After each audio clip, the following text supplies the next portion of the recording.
Welcome everybody today to this first episode of the podcast. I'm Praju Lawrence. I'm a business development executive for Samera Global, and here is Arun Mehra, CEO of Samera. So Arun, this is a great day, bright and sunny day in Surrey. It is indeed, Praju. Thank you. Yeah, it is very sunny and great opportunity just to share some thoughts and experience with anyone who wishes to listen and learn a little bit. Absolutely. So guys, pay attention. This won't take so long, but we hope you get some insights from this. So just to get started, Arun, for those that don't know you, Sure. Tell us about yourself and a bit of your background. So I'll try and do it as quickly as possible. I have been working in the accounting industry in the UK for the last almost 25 years. I trained as an accountant with PwC, went into investment banking, and then decided to start up my own firm called Samera. And now over the last 20 odd years, we've built Samera up. We very much specialise in healthcare in the UK. We're now offshoring overseas. We have a team overseas, and now we're helping other firms in the UK set up offshore operations in places like India. But we're also helping other Indian CAs get into the offshoring space to support Western firms as well. Okay, so in terms of, you just said you run your own accountancy firm in the UK. You also have a firm in India. Why did you choose this specific industry? What drew you towards accounting? Yeah, good question. What drew me to specifically accounting? Well, I did my first degree was engineering actually, okay? And engineering, it was a great degree. I found it very interesting, quite challenging. But to be honest with you, I was a young, naive 20-year-old at the time, or 21-year-old, and I thought, well, engineers in the UK are never well respected. They don't get necessarily paid as much. So I thought, you know what, let me go into the finance space, and that's how I got into it really.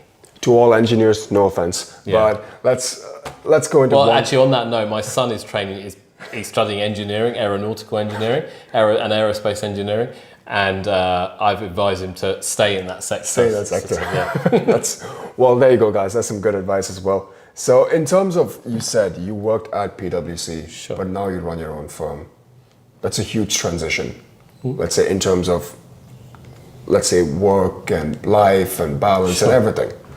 Let's say, what was your life like then to what is your life like now, and the good sides and the bad sides for both? I guess that back in those days, I was learning. I was young.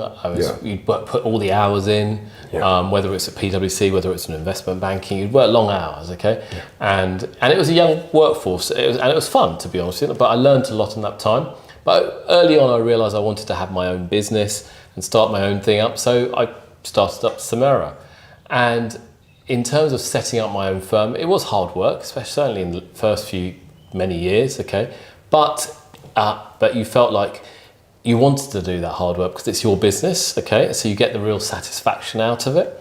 So now I still work just as hard as I did before. Perhaps I juggle things a lot more, I have a bigger team, all these things, and I'm looking at things perhaps more strategically.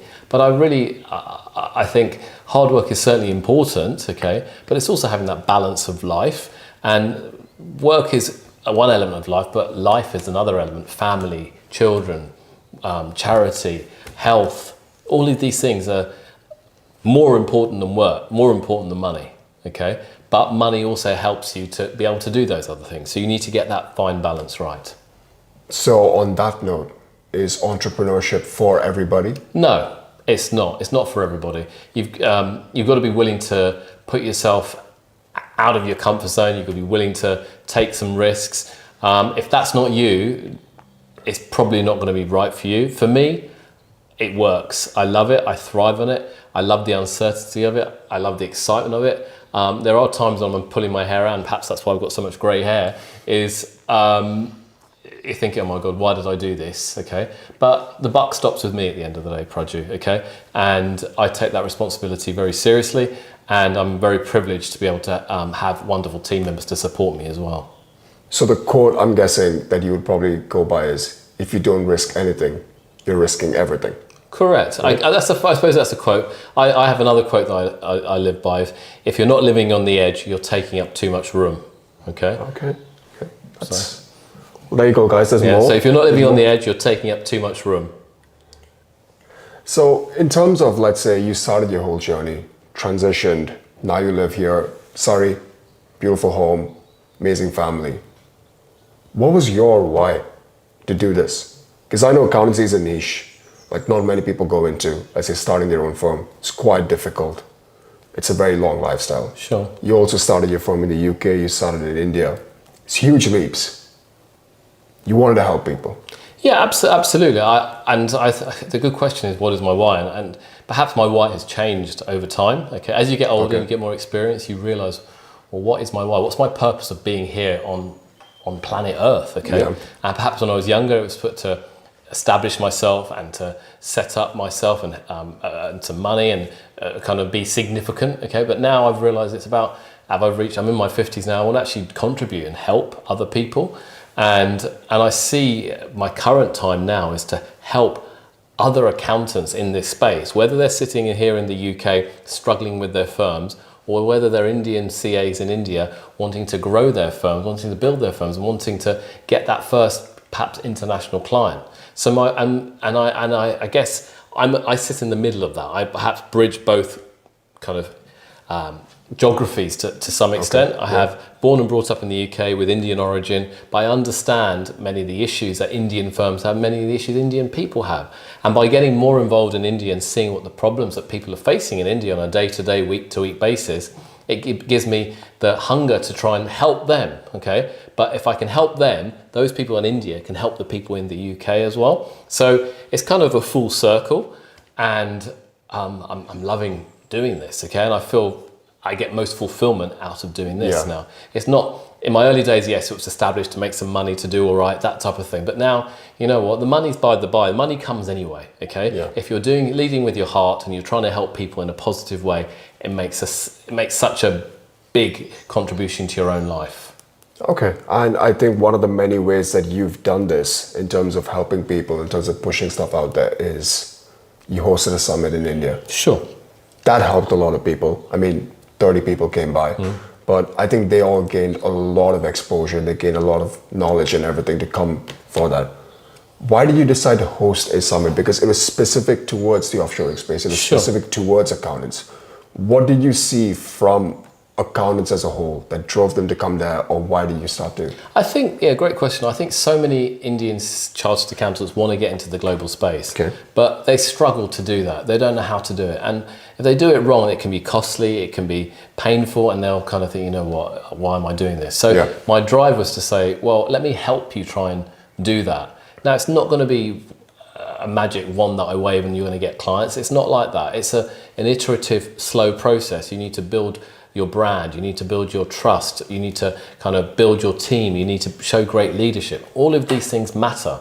And it's all these skill sets, not the technical skills. Yeah, the technical skills are important, but it's all the other bits of the culture, all that stuff that matters, that's going to drive you to build a better firm. And you may get some international clients from it, or you may just run a better firm in India. And that's why I started off this whole journey. And I think the feedback we got from the last event was amazing. I think a large chunk of those people are coming again to this next event we're doing in Mumbai soon. And it's been perhaps one of the most rewarding parts of my career, being able to contribute and helping people shift their mindset from just being a normal chartered accountant and say, you know what, I'm actually going to grow myself, I'm going to develop myself, I'm going to run a better firm and help them strive for excellence. Okay, well that's an incredible insight, to be fair. Okay. I had to get to go into it. Okay. But I just wanted to ask you one thing. I think I just saw this quote right now, but it's, people don't actually want disruption. They want recognition. They don't want to be surprised, but they want to be seen. They seek not what's new, but to remember who they are. It's that, in a way, a lot of people and what they go through. It's not about what they don't want to seek what's new, but it's more about they want to remember what they're actually there for. I guess to some extent, and it's this interesting quote that is. And I think people want to grow, people want to develop, but quite often they're not sure and they're uncertain, and there's a big fear of failure, or there's a big fear of rejection. Okay, or if I take this step, it might not work. Okay, but if you talk to people like myself, and there are other people out there as well who've been there, done it, made the mistakes and learned from them, I think that's hugely valuable, and that shouldn't hold you back. It should actually encourage you to take those steps, take those bold steps. You might actually surprise yourself how powerful you can be and how much success you can actually achieve. Okay, but in terms of, let's say, to remember who they are, is it, let's say, for a lot of people, like I just asked you, what your why was, why you started this? Sure. Is that what people need to ask themselves a Yeah, lot more? you're absolutely spot on, I think, Praju. I think, and kind of, it's so important to know what your why is. What's your purpose? Why are you here? What are you trying to do? Because if you can get that clear in your head, okay, you can then articulate that to your team, to your clients, to friends, to family, okay, and that then gets clarity. And once you have that clarity, nothing's going to stop you. And that's Feels like a Tony Robbins podcast. It does feel like a Tony Robbins, but then you're unstoppable. Once you have clarity, you are unstoppable, and that's what this podcast is called. Okay. So another thing that I would want to say is, you said a brand kind of helped you in terms of getting clients and telling where you are. And the LinkedIn personal brand kind of shows it. Your LinkedIn page, you post a lot, you show your adventures, you show your lifestyle, you show exactly what you do on a day-to-day basis. Within reason, yeah. Within reason, okay. But is that, let's say, for someone, let's say, starting as a business or as an entrepreneur, let's say they're not struggling, they're not getting enough clients or they're not getting enough business. Is, let's say, posting every day, which is something that people, I do think, should be doing. Is that the most effective way to get clients right now? I don't know if it's the most effective way, but it's an effective way. And I think what it is, it just shows thought leadership. You're putting yourself out now. Do I get lots of clients from LinkedIn? No, I don't. Okay, but it's showing people I'm sharing my thoughts, my views. Now, might not be able to please everybody. Some people might not like what I post. That's fine. Okay, but I guess what it's trying to show is that we're building trust. You're building. Oh, that's what he thinks. That's how he operates. That's how his firm's like. That's what he does. And I think it's just another way to build your profile up in a marketplace. And again, especially in this offshoring space, I think it's so important to differentiate yourself and hence show leadership of what you're doing and how you operate. I think that's hugely valuable to any potential customers. Okay. You also mentioned the offshoring space, which, let's say, right now in the UK, a lot of people are sort of against it or they don't go for it because there are many, let's say, quote unquote, issues that people deal with. Sure.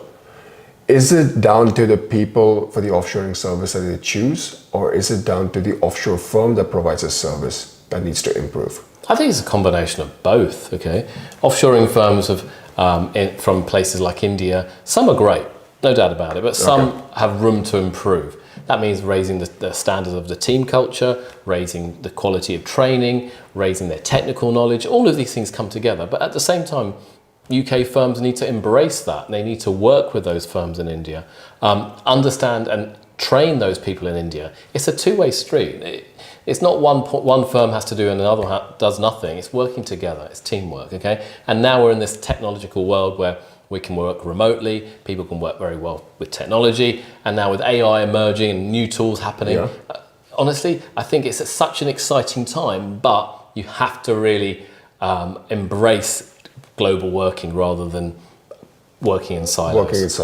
If you had to give a checklist, let's say 5 pointers to a UK firm that's looking to offshore, or let's say research about offshoring, what is something that they should look for when they try to use this service? Yeah, good question. So I think the first thing is, do you trust the firm that you're going to potentially work with? So how do you judge trust? Okay, LinkedIn is one element, you see what people are posting.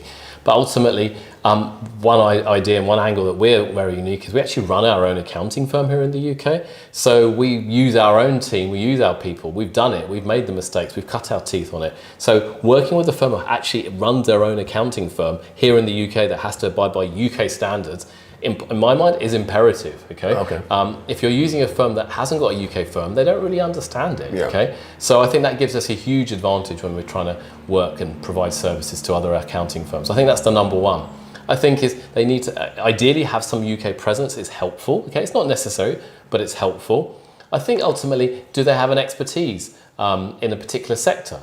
Are they working on healthcare clients or SaaS clients? Whatever it may be, does a firm have that expertise? And also, ultimately, the relationship, that's what it's all about. How easy is that relationship? Is it easy to pick up the phone, do a call, meet with them, that type of thing? I think ultimately this kind of business is all about relationship driven, being relationship driven. And if you think of it as transactional and trying to get things at the lowest cost, it's not going to work, okay? You've got to work together and pay the right price for the right service wherever you are, and then you'll get the best out of any offshoring team. Okay, and so now we did it for UK. So let's say the offshore team that's, let's say, in India or Philippines or wherever. Sure. What would be their 5 pointers to, let's say, go and get a client right now? I think they have to ultimately build that trust up. And so hence, again, online is the easiest, cheapest way of doing that, through something like LinkedIn or YouTube, providing good content, educating your potential client base. That's really important. Yeah. I think that's the number one thing, okay? And then perhaps culturally, getting out to the UK, meeting with potential people, training your team in the UK culture, that type of thing. This is a communication gap. To bridge that gap, it's not technical knowledge that's got to do it, it's that cultural gap. How do you bridge that cultural gap of understanding and of delivery and of communication? That's what you have to bridge. That's what you have to bridge. Okay. So let's do a quick rapid fire. Sure. That I thought will be. Oh dear. It's be this or that. Yeah. UK or India? What do you mean, sorry? Like you have to choose one, UK or India, just as a... Oh God, okay. Well, they both have great advantages, Praju, okay? I'm born and brought up here in the UK, love it, and schooled here, university educated here, but I've travelled extensively across the world. Okay. India, honestly, I love it, okay? And the more I do work with India, the more I go there, and obviously my roots historically are there, so I can't choose between the two, I'll be honest with you. Okay. I think they're equally great in different ways, equally. Offshore accounting or healthcare accounting here in the UK? If you had to pick one. Oh, for me, well, again, it's a difficult one. I run an accounting firm in the healthcare sector here in the UK, and it's pretty successful.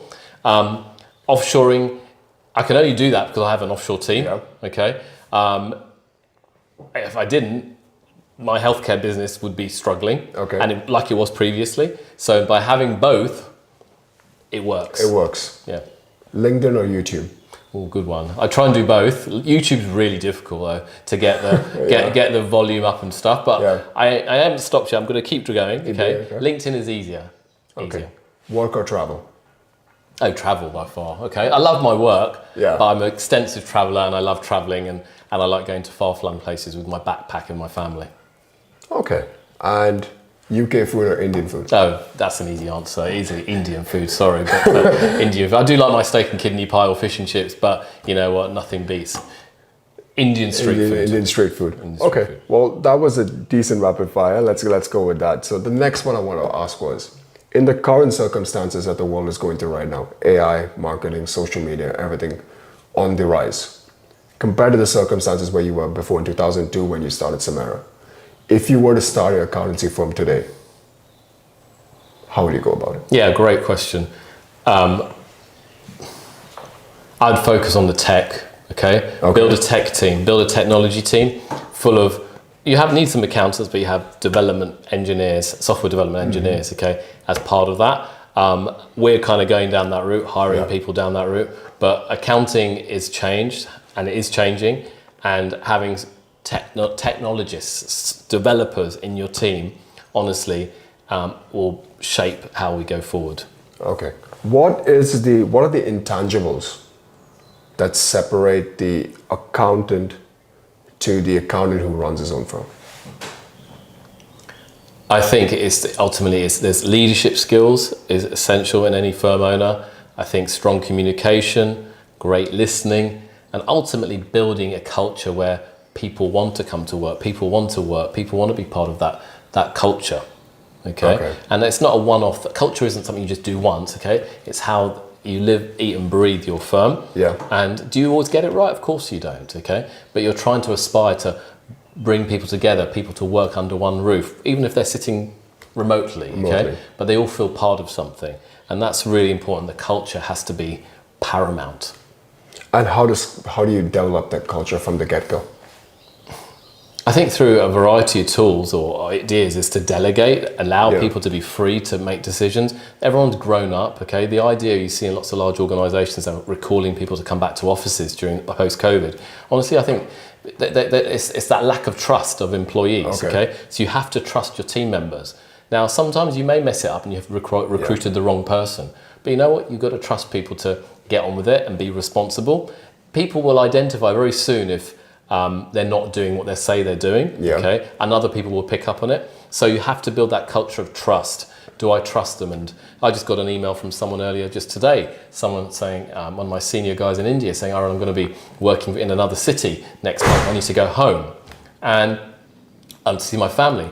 And he says, can I be away for a month? And I said, absolutely, not a problem at all. You're accessible, we've got internet, we've got broadband. Yeah. You're on the call, you'll be working, but you're just sitting in a different location. And I think trust is at the heart of that. So would you say, like, before people start developing a team culture or like a culture for their firm, it's more about figuring out the identity you want for your Correct, firm? Yeah, and your values. Building that. Your values. What are your values? Yeah. Okay, and therefore you'll attract the right people into your firm who have similar values to you. Yeah. You won't. Ideally won't attract people who don't have similar values, and that's okay as well. Yeah, and you also just mentioned that you're actually comfortable with remote working, Sure. working from home. When there are, let's say, in the world right now after the pandemic, a lot of people have, let's say, succumbed to actually being comfortable with it. But at the same time, a lot of companies do prefer that you do come to the office quite a bit. Yeah. If you had to choose between the two, either working in an office space or working from home. Well, I think I love the flexibility working from home has, Yeah. but I do see the advantages of having office space and doing it. Yeah. But I look at, and so my team here in the UK, we get together occasionally, not that Yeah. often, but occasionally. The team in India is a bit more difficult personally, I think, mainly because in India, firstly, people are spread all over the place, and secondly, commuting in places like Delhi or Chennai or Mumbai, honestly, it'll take you 2.5 hours to get from one end of the city to the other. You're tired, you're hot, exhausted. So we have to be smart and think, okay, how can we work smartly where people don't have to do that commute? They might meet occasionally, but they don't have to do the commute, work from home, deliver the work they're doing, and they have a better life with family, friends, children, that type of thing as well. And that's important. That's, as I said earlier, my value at the beginning is, I said work's important, but having a life is a lot more important. Okay. So in terms of, let's say, building that identity for your firm, before you started it, what was the identity then? And how has that identity changed over the last 22 years? Yeah, I think I've always believed in, if I had to be brutally honest with you, one of the reasons I started off my firm right at the outset is that I worked in investment bank and I realised, I was never going to have a family life the way I wanted it. If I stayed in investment banking, I'd be working 18 hours a day on a plane somewhere and earning a fortune, but not seeing my children, not seeing my wife. I thought, that's not what I want. Okay, so I thought, I'm going to build a firm that allows me that flexibility to be around my kids as they grew up. I think I did a okay job of being around. Okay, I tried my best. At times you can't, but you try your best. And that was my overriding factor, is to be around my kids as they grow up. Now they're grown up or virtually grown up and they're doing their own thing. But that was my priority. But that gave me the headspace to think, okay, now they've gone. Now I've got the next 10, 15, 20 years really to focus on the business now and grow and do the things that I perhaps didn't do previously. Yeah. Okay, so I think for today's podcast, this has been, sorry for the impromptu interruption, but it's been great so far. And if you like this, please do share it with someone who actually wants to listen to it. Subscribe to Arun's channel, follow him on LinkedIn, and if you are in the offshore space, accountancy space, or you're looking to get some advice, feel free to reach out to him, and see you next time.